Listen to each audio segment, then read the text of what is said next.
Здравей, Веско, евентуално и Ивет. Най-вероятно и тя ще гледа това. Обещал съм да покажа бара, който съм направил и си изпълнявам съответно обещанието. Ето го входа, слизаме надолу по стълбите и още тук на входа искам да отбележа, че дори да се стъпи само на едната плоча, се отварят и двете врати. Нещо, което само при послагане на плочи не се случва и редовно човек се забива в неотворената врата. Този проблем тук е решен. Така, влизаме, обстановката е леко тъмна, както се очаква от един дискокуб, който все още не работи. Тук е по-задушевно така. Дансигът има светлини отдолу и отгоре. Най-напред да дойдем на мястото на диджея, да пуснем малко музика. Черно. Черното не е лошо. Ето. Светлините по пода са от един и същи вид, но в различни посоки. За всяка посока си има моделна ръчка. Ето едната. От нас към отсреща. Ето и другата. От среща към насам. Разбира се, могат и двете едновременно да работят за по-голяма шарения.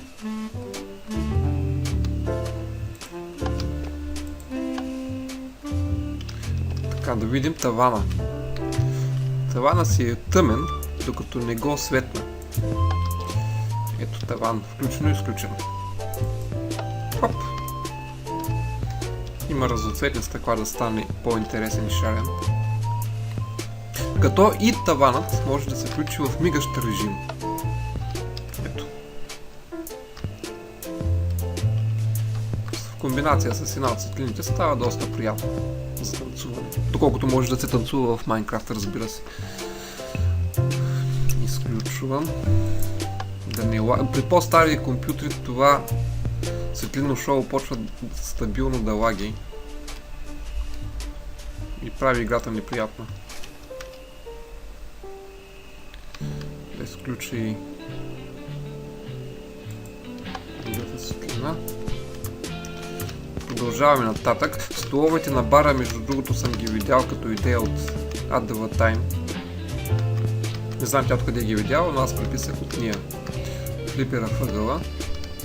И витрината на бара си има собствено украдено осветление. Да може пиячите да виждат какво поръчват по-точно. Тук е кенефа. Тук няма вода. Тук има вода, но пък туалетната хартия е свършила. Значи тук е само за пикание, тук за голяма нужда. Друго. В къта на баровците стената им има една екстра.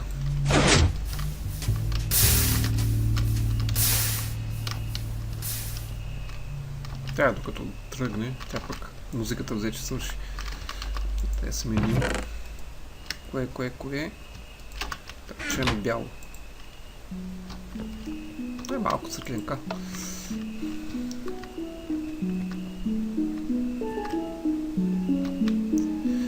И освен светлините, тук има и 3 диспенсера, ли се казаха, да.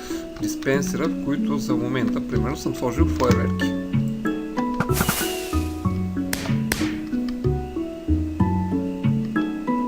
Шоу!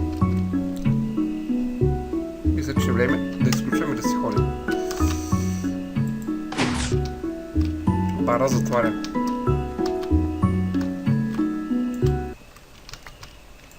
Това беше, благодаря за гледането. Хоп. Загасим и витрината. Тази лава по някое време ще си падне. И това е. Тук има една къща. Хайде, стига съм показал. Чао! Кое копче беше? Това ми е първото видео и F10 ли беше?